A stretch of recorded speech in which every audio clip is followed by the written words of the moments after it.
Hi, my name is Carl Upston Hooper. I'm the General Counsel of Camco Clean Energy Limited, and in that role serve as Company Secretary and Legal Advisor to the Renewable Energy Performance Platform. I'm sure that most of you are familiar with REPP, but if you're not, it's a £148 million initiative of the Department of Business, Energy and Industrial Strategy of the United Kingdom, and it's focused on getting small-scale renewables projects in sub-Saharan Africa to financial close. Over the last 3 years, we have funded approximately 25 projects in both the off-grid and on-grid space, representing 350 megawatts of planned capacity and in 15 different jurisdictions. But for this REPP webinar on gender mainstreaming in renewable energy projects, I am very happy today to be joined by Laura Lati, the Impact Manager here at Camco Clean Energy. I have worked with Laura for over 10 years now, and from personal experience can say that she is a leading expert on MRV in relation to climate change and a specialist on today's topic, gender mainstream. Also with us is Dr. Virginie Le Masson, a research associate at the Gender Equality and Social Inclusion at the Overseas Development Institute. Virginie is specialising in integrating gender equality into climate and resilience programming. She has more than 10 years experience of conducting research at the community level, where she provides technical assistance to stakeholders such as governments and developers so that they can implement more inclusive and equitable projects. And finally, from the United States, we have Catherine Lucy, who is the founder and CEO of Solar Sister, an innovative last mile distribution solution for clean energy technologies in rural Africa that taps into the power of women entrepreneurs. Prior to becoming a social entrepreneur, Catherine spent over 20 years as an investment banker on Wall Street, providing structured finance solutions to the energy sector. So that's our panel. Thank you for taking the time to join us. I know that these are incredibly challenging and difficult times for everybody, and COVID-19 is dominating our day-to-day lives. So on behalf of the panelists and Camco, I'd like to extend our sort of warmest wishes, make sure that you and your loved ones are well and coping with these changes of the last few months. I was conscious in preparing for this webinar that there has been a real effectiveness of women leadership around the world, from my own country, New Zealand, with Jacinda Ardern, Angela Merkel in Germany, Tsai Ing-wen in Taiwan. There's a pattern of clear communication, expert-led advice, and empathy that have marked the response of women-led governments, and I think given the citizens of those countries the best path through this pandemic. And I would ask you to have that thought in your mind when you're listening to some of the points about gender mainstreaming at a more macro level into project development. The format today is that Virginie will lead us off with a presentation on gender mainstreaming. Laura will follow that with an explanation of the REPP Gender Toolkit. We will flick back to Virginie to wrap up her presentation on monitoring and verification. And then we will get some real insight from on the ground from Catherine, developer's perspective on mainstreaming into renewables business, and most importantly, the benefits of doing so. Before we start, I'd like to highlight just a few practicalities. To avoid disruptions, you're all on mute, but we really want to prioritize your input. So you will see down the bottom of the screen, there is a little Q&A icon. Please, at any time during the presentations, launch us a question. It would be helpful if you said your name and organisation as part of the question, and we will get to them at a Q&A session towards the end of the seminar. Finally, there will be a video and summary of this published on the REPP website. So if you miss something, you'll be able to go back in your own time. And most importantly, you'll be able to share it with anybody who you think may be interested. We will do a poll to make sure that this is adding value. A little separate poll box will appear after the presentations. And I would really ask that you fill out that poll. Without the metrics from your responses to that, we are unable to continue this webinar series. So without further ado from me, I'd now like to hand over to Dr. Lou Masson to start her presentation. Thank you very much, Carl, for this introduction. Let me share my screen now with all of you. I hope everyone can hear me loud and clear and everyone can see the screen. As I said, thank you for the introduction and thank you very much for to everyone at Camco for the opportunity to take part in this webinar, which is a great opportunity to share a little bit of our experience with gender mainstreaming.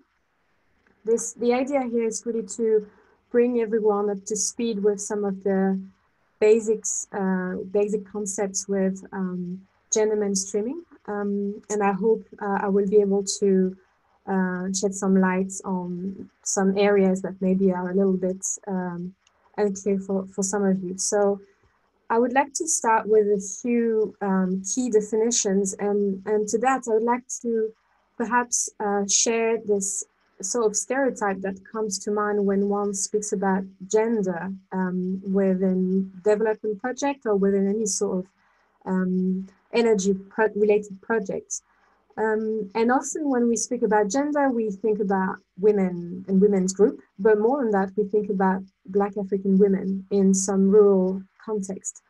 And with this stereotype come one positive and one negative side, which on the positive side is that it's great to shed some light on women's issues.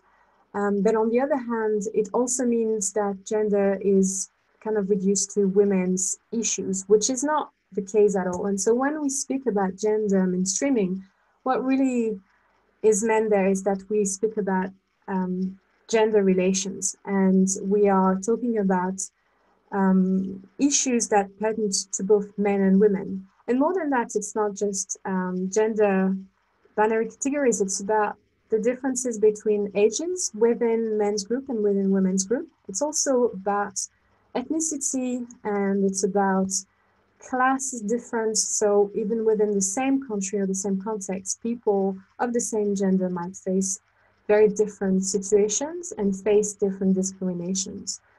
And to further expand on the different social identities, one must be extremely mindful as well of differences in terms of abilities or disabilities, which also influence how people can take part in projects and how people might be left off or discriminated against.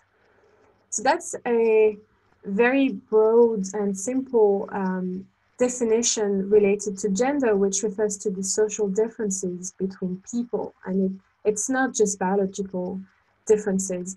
And what is important to keep in mind is the fact that those roles can change over time, and they do change according to the context where people live. So it's important for projects also when they follow gender mainstreaming strategies, such as this webinar, that they are also keeping in mind that it's important to adapt any preconceived strategies to the context that they work in.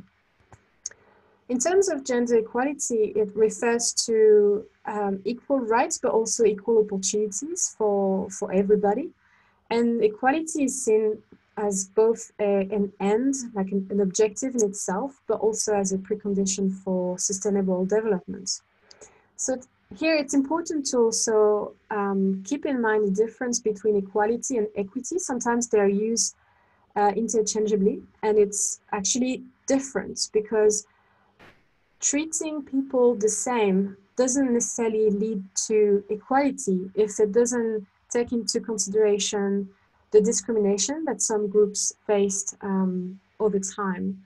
And so providing everyone with the same service, for example, might be seen as treating people with equality, but it doesn't necessarily lead to them benefiting equally from the service. So instead, what is actually great to try and promote is to treat people with an equitable approach, which means adapting the activities, adapting the service to fit with people's context and and potential barriers, so that in the end, ultimately, people benefit equally from a service. So with those key definitions in mind, I'd like to take you through a few steps of mainstreaming gender within the project management cycle. Some people don't actually want to say or like to say gender mainstreaming, because there is this idea that what is necessary is to just add a layer of women's issue within our activities and carry on with business as usual.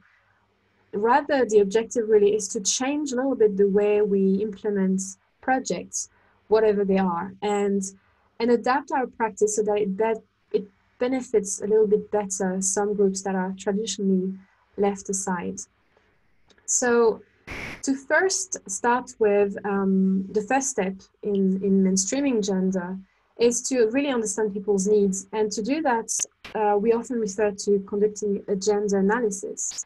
And what a gender analysis means is asking ourselves some key questions and taking a moment before implementing a project to understand what is the context. And in this context, which could be a community level context, it could also be a national level context.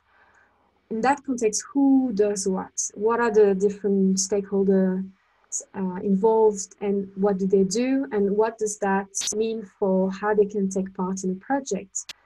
And in their activities, what do they own? What do they have access to already? It can be a service, it could also be information. Who decides among those groups? And then ultimately, who benefits from services that are already existing or those who might be implemented? So I will let Laura to take you a little bit in more details through a gender analysis as part of your project. But the ultimate objective of this step really is to better understand the discriminations that some people might face, which prevent them from fully benefiting from the project or fully taking part in the design of the project. The second step is to use that gender analysis and that knowledge coming from it to plan based on people's needs and based on their own priorities. And it's necessary to help us develop objectives that promote equity, but also to plan ahead what will be some of the activities and inputs necessary to help us achieve those objectives. It will also be important to help us identify any risk if we don't integrate some of those gender considerations. And then it will also help us plan some gender sensitive indicators for monitoring and evaluation purposes. Once we have this plan laid out, it's important to also commit with resources to help us implement this plan. And what that means, often people refer to gender budgeting. It means really to translate our initial equality objectives into fiscal commitments so that we are not left when it comes to implementation with staff saying, sorry, I couldn't do a more inclusive activities because either I didn't have time or I didn't have budget for it. So it's a very crucial step to make sure that we have the inputs required to make sure that we can implement some of those activities, but also to take a moment internally to reflect on how is the budget built and how are decisions being made and by whom, so that it's also set up a discussion where we collectively reflect on who makes a decision essentially, and how can this potentially change so that projects are designed with different interests in mind, and especially the interests from those who are often not necessarily listened to. The fourth step is about implementation, and here it can go at different levels. There is gender mainstreaming within your own organization, which is often a prerequisite, and then there is mainstreaming within the project itself. Often within organization, it means thinking about our procurement processes, for example, and how can they change so that they ensure equity. It's about establishing minimum quota, for example, in terms of recruiting staff members, but also recruiting participants in the project or suppliers.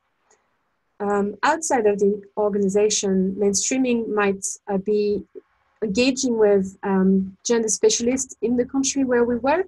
It could also mean working with women's associations as counterparts.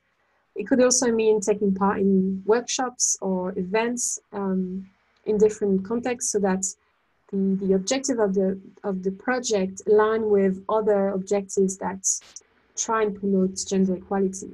For a full list of different strategies, I highly encourage you to look at the Global Women's Network for the Energy Transition, which is full of useful tips and ideas. So I will leave you there because I will talk about the final step later on when we focus about monitoring and evaluation. Thank you for now. Thank you, Virginie. I think you couldn't really come up with a more clear and precise explanation of a topic that I think everybody is aware of, but maybe hasn't had the grounding of that inclusion and equity cycle steps, which I think makes it much easier to sort of base the rest of this conversation on.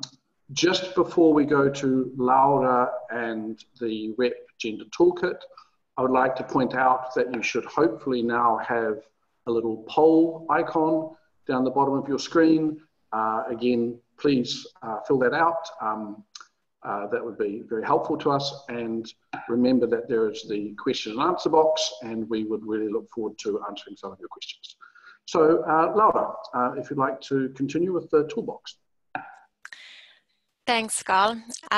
Thank you and welcome to the webinar also from my side. So REPP adopted a gender mainstreaming policy in 2019, which encourages our investee companies to mainstream gender into their operation.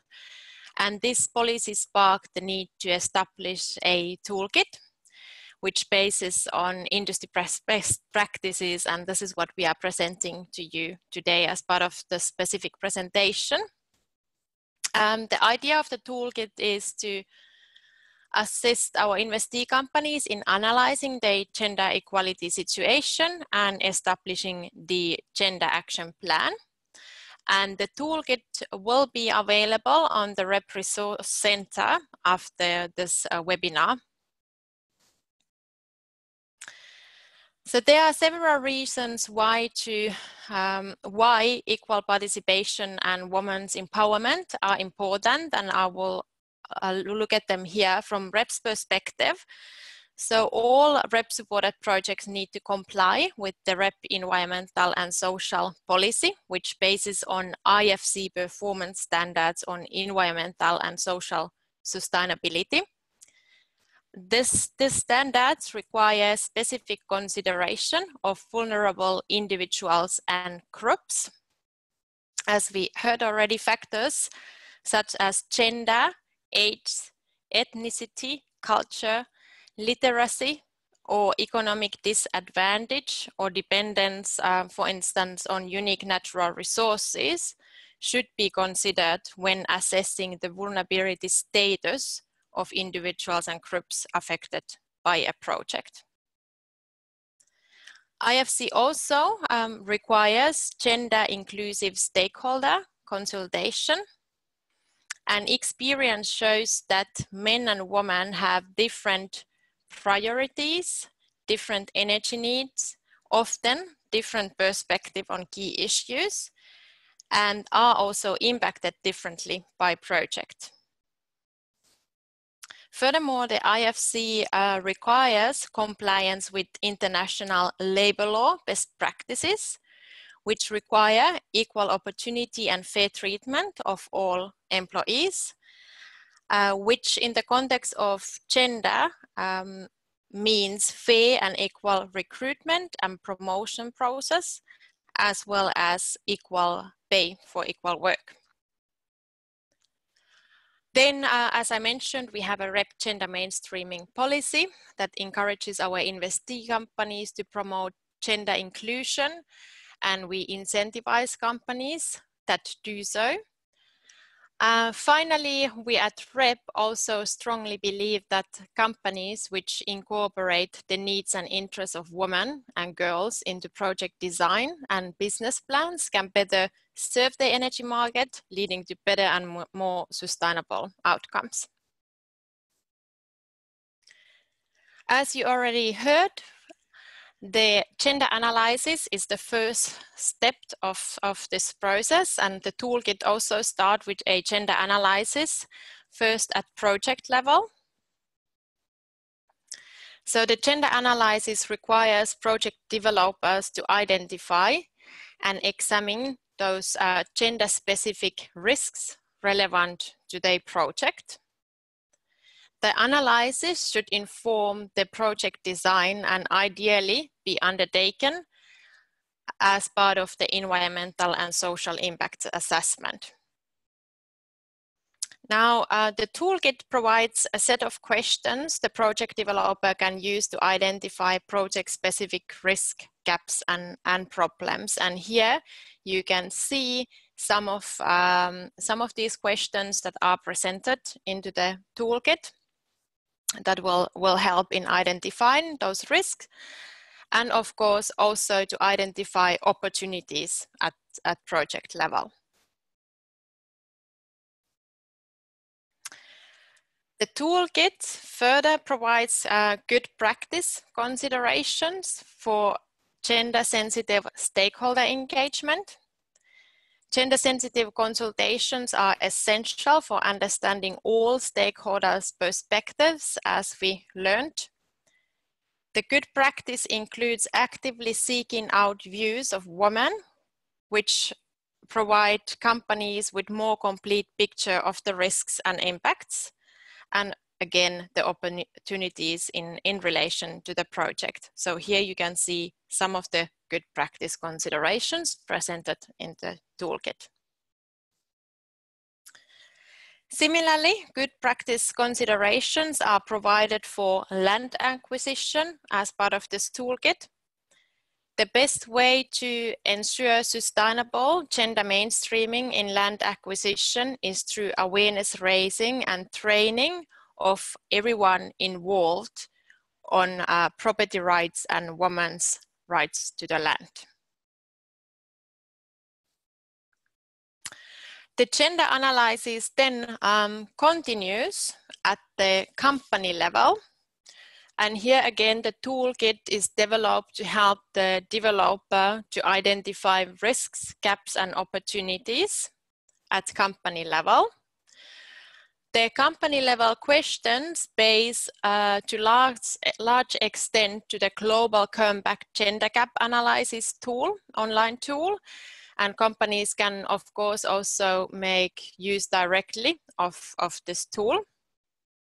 We recommend that, that companies arrange workshops or do questionnaires, which could be also anonymous questionnaires, to collect and record employees' views and inputs on gender issues for the gender gap analysis. So workshops or questionnaires should ideally be used as part of the process to collect information. And once the gender analysis at company level is complete, the key learning should be presented to all employees. And of course, the investees should report the findings of the project and company level analysis to REPP and other relevant stakeholders. The second step, as we learned, is the gender action plan. And also in this toolkit, and the idea is to establish this gender action plan to overcome those risks and negative impacts identified as part of the gender analysis, and of course to maximize the benefits from those opportunities that have been identified. And here you can see an extract or example of the gender action plan, which is included in the toolkit. The gender action plan should include objectives and gender responsive actions that strengthen the voice and agency of women. The gender action plan requires also identification of gender performance indicators and gender disaggregated targets in order to monitor if and when those objectives are achieved. The toolkit provides also guidance on how to choose good indicators. So promoting gender equality is a long-term commitment, and when choosing targets or establishing the targets, companies should of course aim for ambitious targets, but they should ensure that the targets identified as part of the gender action plan are also realistic in the given project time frame and the project context. So that is something one should keep in mind when establishing the timelines. The toolkit also provides guidance on key considerations on how to establish a gender budget, or what kind of considerations to keep in mind when putting together the budget, as Virginie highlighted. It's very important. Now, the third step of the toolkit is monitoring, but I will not present the toolkit part of the monitoring because Virginie will be talking about the monitoring today. So that is all from my side. Thank you very much. Thank you, Laura. And I guess really the only thing for me to emphasize from the toolkit is the not window dressing point. REPP, for those of you who are REPP investees, this is a core part of what we do. We're very focused on SDG 5 as well as 7 and 13. We want REPP to leave behind an ecosystem that enables renewables development in sub-Saharan Africa.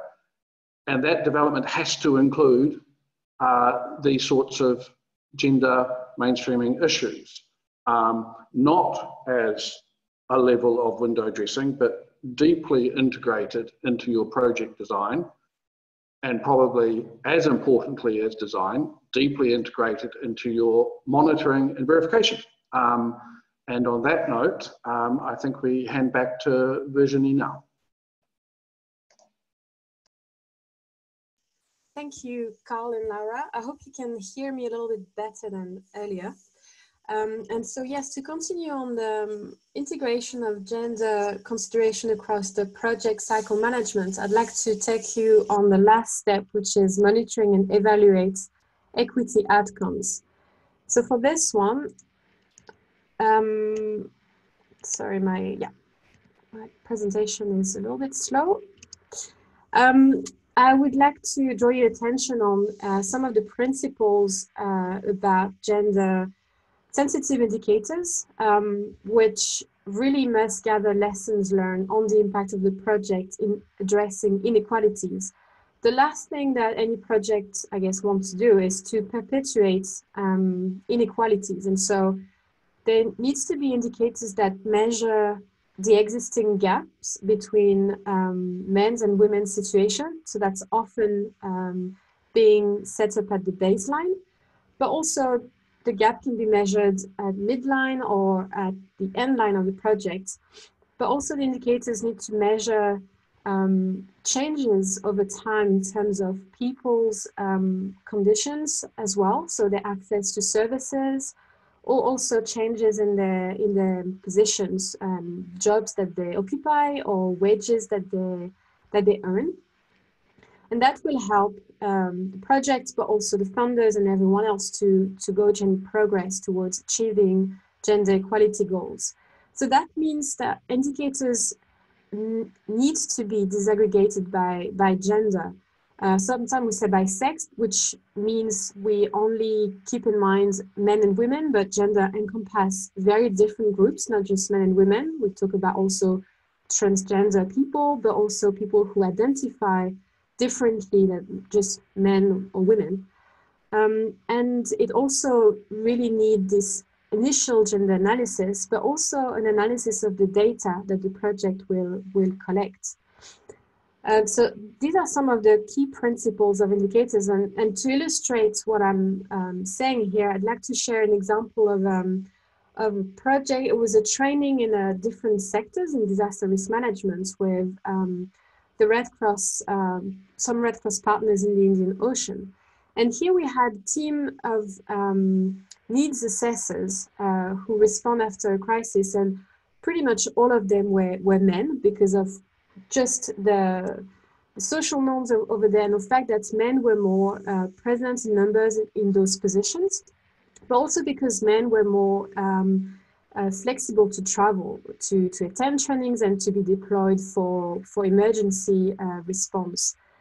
And when we were doing this exercise with the team, the fact that most of them were men meant that when they were doing risks assessment or needs assessment, so that they would design the response project that is adequate with people's needs, that meant that a lot of issues which are traditionally associated with women's world were completely ignored or overlooked. And what I mean by issues, it means asking questions about women's roles and activities during the day.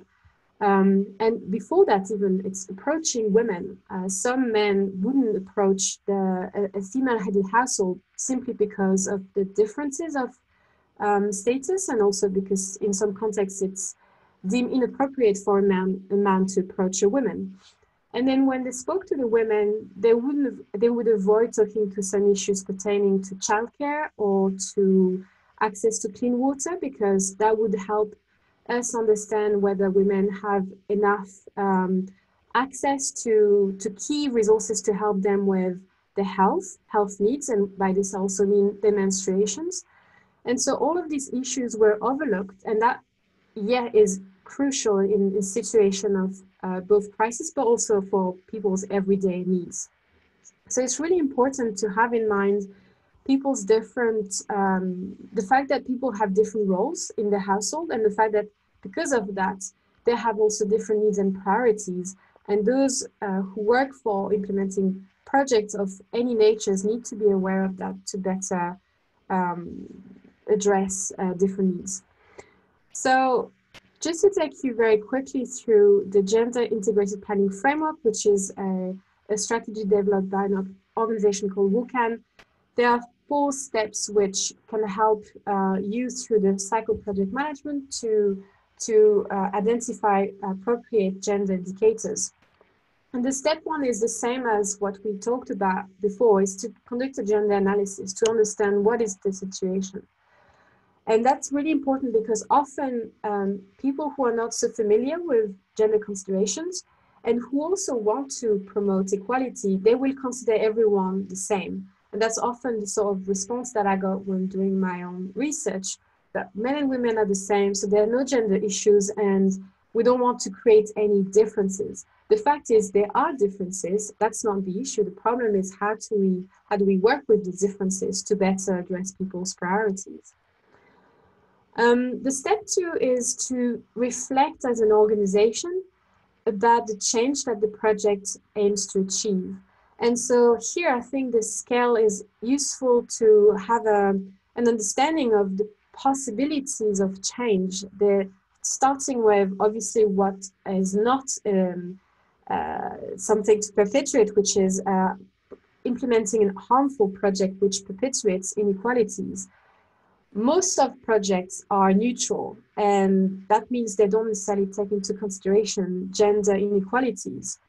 And what is important to do is to try and go towards the right-hand side of this scale, to be more sensitive, that is to be aware of gender differences, inequalities, and how this might influence the project, towards becoming more responsive. That means addressing inequalities and taking a stance towards being actually,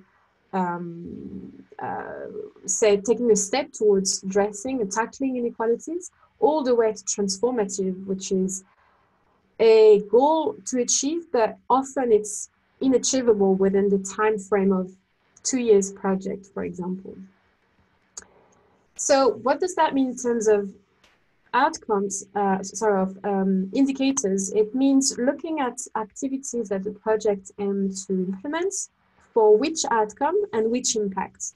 And so often here, the impacts, which is something that Lara mentioned earlier, the impact of promoting gender equality will take many years to unfold. And that's something to be mindful of for beyond the scale, the time frame of the project.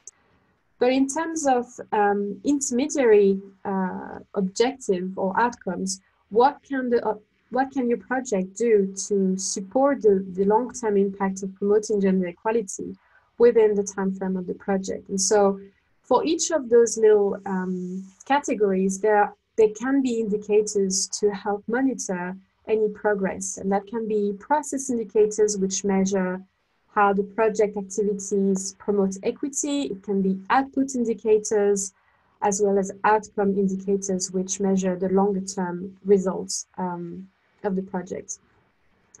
Some examples of indicators which are also integrated in the toolkit could be measuring market earnings and how they change over time.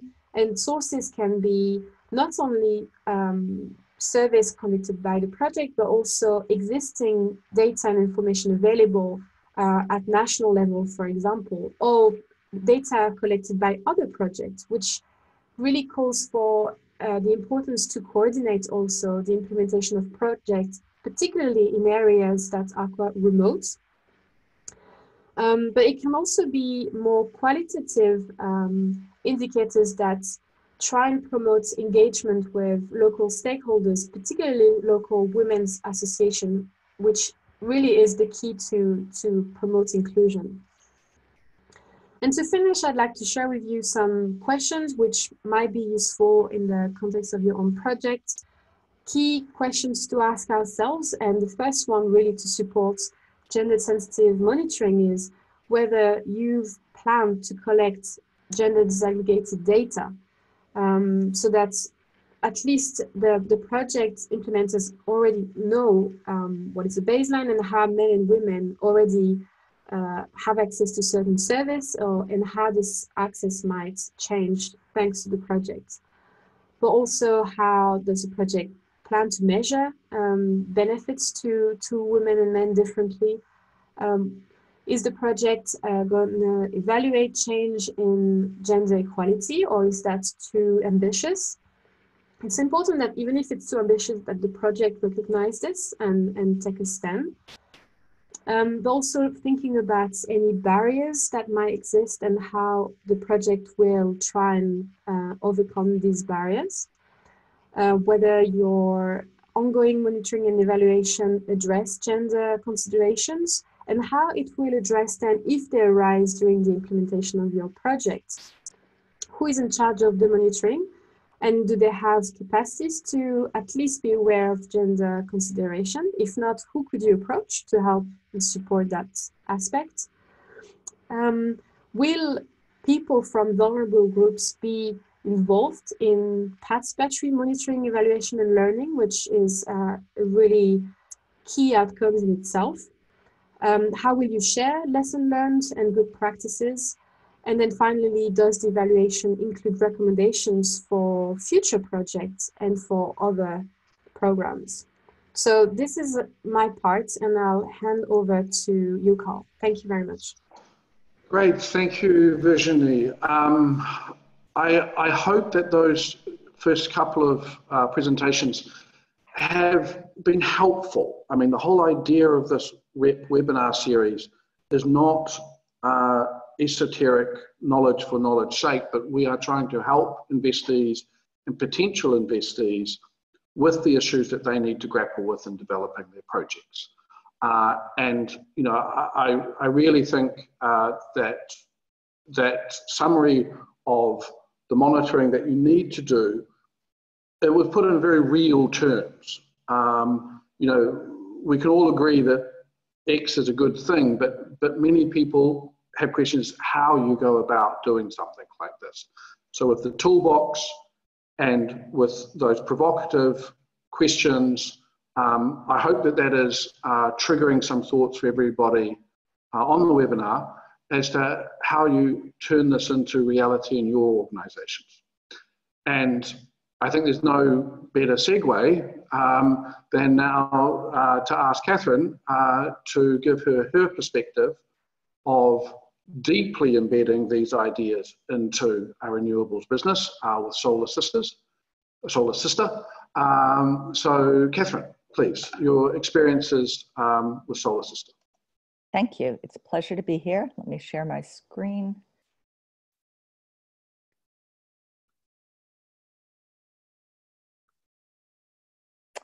So Solar Sister is a network of women entrepreneurs working in sub-Saharan Africa.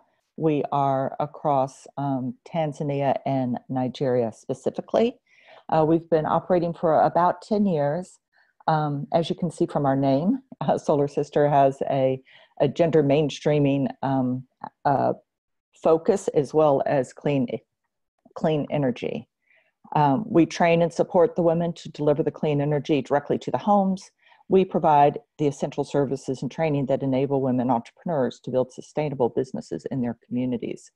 When Solar Sister first started, it was really in response to work that I was doing at the time in clean energy, doing solar installations in rural communities, and recognizing the difference between how women and how men used the solar for their livelihoods and for improving their households.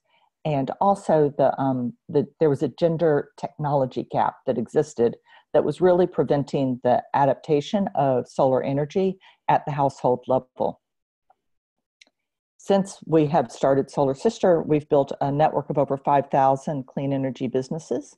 Around 80% of those are women-owned and run, and reached over 2 million people. So the solar businesses are thriving. The women are, we have two really important impacts. One is the access to clean energy for rural off-grid, what we call last mile communities. And the other is the economic opportunity for the entrepreneurs, and in particular for women entrepreneurs. When Solar Sister first started, it was really focused on energy access, and that was our primary goal. And finding that working with local women to become entrepreneurs was really the methodology that we found was the best way to reach those rural communities for a variety of reasons. One being, we found that women are embedded in their community in a way with loyalty and commitment to their community and to see their communities improve. And while in the rural communities, often men will seek employment by leaving the community and going into the larger cities, the women stay in the community, raising their families and participating in community life. And so with that as a starting place, as well as understanding that women were able to reach out to other women, and that energy access at the household level is really an issue of women deciding to have clean energy from solar lamps, from solar home systems, rather than what is often their choice, a local choice, is just the access for kerosene or wood. And so knowing that women are the managers of the household energy, looking at women as our primary customers for clean energy access, building a network of women distributors became a logical and effective way to reach those women through a network of trust. So Solar Sister, gender mainstreaming, I don't think we even knew that term at the time, but it is really built into the very core of our program because we realized how essential that women were going to be as participants and as drivers of the change that we were trying to create in energy access. So the women tap into their networks of family, friends, neighbors, communities. They're not just beneficiaries, but they're the key participants in driving the Solar Sister program. And I think that's one of the key issues is in gender mainstreaming is recognizing that you have to shift your thinking from looking at this as an add-on to your business or just a nice to have or a sensitive program that you're taking on and looking at women as just the beneficiaries of what you're doing, but really finding ways to tap into all of the strength and the genius and the contribution that women can bring is going to really open up the benefits to you and not just be a add-on project. So in order to do this, you have to be deliberate and intentional. It's not going to just happen by itself. So with Solar Sister, it's baked into the very design of everything we do. We allow the business design, the way that the businesses run, the individual businesses are designed to fit into women's lives. So with Solar Sister, we call it a business in a bag. So they take the products, they invest in an inventory, they make a markup and they sell them to their communities. They choose which products they're selling. They choose if they're going to sell small solar lamps or cook stoves or larger home systems, or even take on technology training so that they can do installations. We allow the women, or the women choose how to shape their business, and we're just providing facilitation and support for that. And that allows them to fit the business to their life rather than the other way around. An example that I can share of another organization that does similar solar distribution in rural communities was having trouble attracting women agents. And when they approached us to find out how it is that we have, a great majority of women businesses and agents, to see what we were doing differently, when they described the kind of environment that they expected their agents to take on, the job description was that the agents needed to have a motorbike. They needed to be able to travel from village to village a week at a time. And that then, they needed to be able to travel alone and approach households and communities and shops as agents of these products. And, listening to the job description for their agents, it became very clear that women are not going to very often be able to fit that job description because of household responsibilities, community responsibilities, security issues. Women typically don't have a motorbike to start with. And so the barrier, the hurdle for them to attract women as agents was very clear to me or to us, but not very clear for them. And so, looking at the way that you have designed your the jobs or the responsibilities or the environment for attracting women participation is you have to take a look at it with a gender lens and really understand from a woman's point of view, are there barriers there that are going to prevent them from participating? Again, trainings, our program design, the trainings that we provide the women are held at times convenient for the women. They're held by women, with women. We bring the training to the community rather than expect the woman to travel far to attend trainings. Our training program is delivered in 12 modules over a year that are bite-sized. They meet for an afternoon and they get one of the modules about once a month. They come together in these sisterhood groups and they provide each other with peer support as well as the training, as well as some socializing time. And all of this goes to strengthen that network and bonding that the women have, which allows them to take on a very high risk opportunity of entrepreneurship.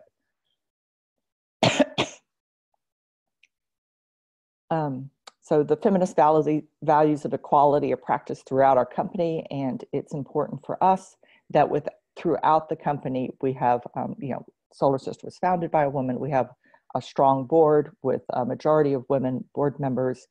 Majority of the executive team are women. And I know that not every organization will go to majority-led women, but I do think it is incredibly important to have women at every level of the organization through leadership and governance and best practices and field team and throughout. The story that was shared earlier about having all men go into a community to do assessments and recognizing that so many of the women's issues get ignored or overlooked happens at every level of an organization if there is not a diversity of insights and a diversity of participation. Solar Sister does have men also as part of our team, and so we believe very much in the diversity going both ways. Data-driven results, we look at disaggregating results to make sure that we are indeed, having impacts on women and understanding what the differences in impacts are. One of the interesting ones we found was when we were looking to see how do men use solar installations and solar home versus how do women use it and how do children use it. And we looked at the disaggregated numbers, and what we found was that men typically are buying solar products, particularly the smaller Pico solar lamps, for leisure activities and for outside of the home. Whereas women, when they are buying the products, they're buying it specifically for using at home to do either improve livelihoods and do some kind of home-based livelihoods, or for caring for the family, for cooking dinners, things like that. And children are using the solar products primarily for education, for doing studying at night. So looking at how the products are used by disaggregating by gender gave us a really big insight into which products meet which market, and as well as understanding the differences. And then communication is also so important in both listening deeply to women and understanding what their needs are, and being able to be very clear in communicating with them, and also providing a platform for new voices to be heard. And again, this gets back to women are not just beneficiaries, but they are true, agents of their own future. They have things to say, and making sure that they get a platform to be heard is really important. We often hear the phrase of pass the mic. Make sure that within your organization, you are creating those channels of feedback and creating channels of communication so that women can speak up for themselves. And then in summary, Solar Sister, I think that the biggest impact over time has really become the fact that Solar Sister has unlocked this opportunity for so many women to earn income in their communities. And the ripple effect that we see of the income opportunity has been just tremendous. And we were not, we started to be all about energy access, using women as the most effective method to create that energy access in the last mile, and found that we have a very positive secondary, and it's actually become our primary impact that we look at now, is realizing that economic opportunity that unlocks has this ripple effect as the women become leaders in their community. They become evangelists for the clean energy. They become not only effective distributors, but are leading the charge in making sure that the rural communities are transitioning from unelectrified off-grid using kerosene and charcoal and wood burning to becoming electrified via solar. And I think that's our story. Great, thank you, Catherine. And it's an inspiring story at that.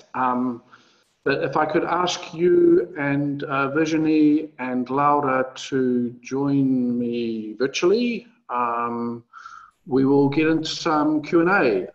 Just before we do that, while you are unmuting and videoing coming online, there we go. If I could ask all of the attendees, please, if you could fill out the little poll box that's next to the Q&A box, that is incredibly valuable for us. So some questions. Thank you for the questions. I think maybe, Virginie, if we could start with you and Siobhan's question about what is the cost of doing this at a company level, and your experience in relation to grant funding and so on. And perhaps I can afterwards join the end of that answer and address her second question on what we do in REPP. Yes, thanks for letting me answer the most difficult questions. But it's a key question. I can only share some examples of how we have ourselves navigated that issue. For one big program, multi-year program, the only way we managed to grapple with the gender mainstreaming task, which, because it was a requirement of the funder, was to recruit somebody full-time, which was myself, almost full-time, and to dedicate some funding for it. So you can imagine the amount that is needed to recruit somebody full-time almost for a few years to help with mainstreaming gender considerations. In other situations, you can have a very small project of several months, and often, as it is the case, only after the project has been designed do we think, oh, we forgot about the gender considerations, so how do we do about this? So sometimes it helps to recruit a gender specialist, and they help mainstreaming some elements, but it's really not the great strategy to do it. Often what works the best, I think, and is actually really cost effective, is to set up a partnership with a local women's association right from the start to help conducting all the community related consultations, planning, design, all of this. They need to be part of it so that the objectives are designed with them in a participatory manner. And it doesn't necessarily cost a lot of money to do that, but it definitely has a huge benefit in terms of outcomes. So I can't give you a figure. Yeah. Options. Yeah, and I think that, I think that we also need to maybe slightly move away from this idea of it being an extra cost that's added on. This is something that is core to good project development. And in relation to Siobhan's second question, as to how we deal with it with REPP and our investees, that is our message. This is central to what you do. This is as central as your grid study, or as central as your ENS study or your biomass study. This is part of what makes a good project a good project. And yes, you as the developer are expected to fund that in the same way that you're expected to fund all of the other aspects of good project development. We as the REPP manager are here to help you and assist and make sure that doing a work that is of best standards, and Laura is our impact manager to guide investees on that front. Laura, did you want to add anything to that? Yes, I wanted to, thanks for that, Carl. So I just wanted to say that the toolkit is really there to help also. And I think if it's, there's a lot of things that the companies can do themselves. The first is obviously to start to think about it and recognize that it's something that one needs to do in context of the project and the company. So really echoing the same point that it's not necessarily, it is not an add-on, and there are several things that can really be done at the company level with very minimal cost. Yeah. Thanks, Laura. And it should be seen as a benefit. Yes, absolutely. If we could turn now to Catherine, I see that there are some questions that are very specifically focused on Solar Sister and its business model and its areas of operation. I'm sure, Catherine, speaking for you, that you're happy outside of this webinar to be in touch with people, and feel free to reach out to Solar Sister if you've been inspired by that story. But Catherine, the question I'd like to direct to you is Joyce's question around engaging in Muslim communities, because you are operating in Nigeria, and the population in Nigeria, from memory, is about 50% Muslim, particularly in the north. So how have you approached that challenge with Solar Sister? Yeah, so I think it gets to the aspect of looking at things through a gender lens. And you broaden that look to say, to be looking at every aspect of your project from the lens of the people that you're working with and working in the community that you're in, and understanding from their point of view, how can they be active participants in the work that you're doing. And so it's, as we're working in northern Nigeria, for example, our our participation there is completely locally driven. And so the design of the businesses that the women develop are designed by local Nigerian business women and women who aspire to be business women. And so it has been designed to meet their needs, and we adjust our system to meet them. And I think that's one of the key things is whether you're looking at cultural differences or gender differences or disability differences, figuring out how is it that your system can change to meet the needs of the participants rather than try to fit them into your boxes.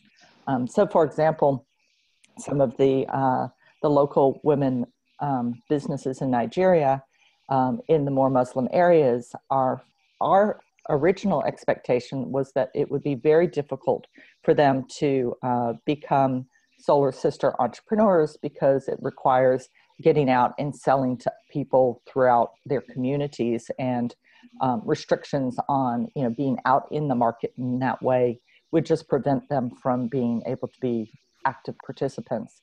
And what we found instead was they're actually some of our strongest entrepreneurs, because underneath the more visible sort of marketplace, there is another level of women that are very connected to each other. The social networks are incredibly strong. Families are very big. And so even with reaching out just within their own family networks, they have a market that is probably 5 times larger than someone working in a small village that is in a rural area. And so they're able to use their context and become successful. And by listening to them and understanding from them what that looks like, we're able to meet their needs. Thank you, Catherine. We've got the questions flowing in. I'm not too sure that we're going to get to them all because we're already slightly over time. But Laura, if I could maybe ask you to direct your response to Alistair's question about, is it better to try to make small changes or to target specific large material issues? And probably the really big, I think, part of the question is how do you ensure that a ratchet effect, that we go forward and we're always going forward and that we're not slipping backwards? So I don't think there is a clear answer which way is better.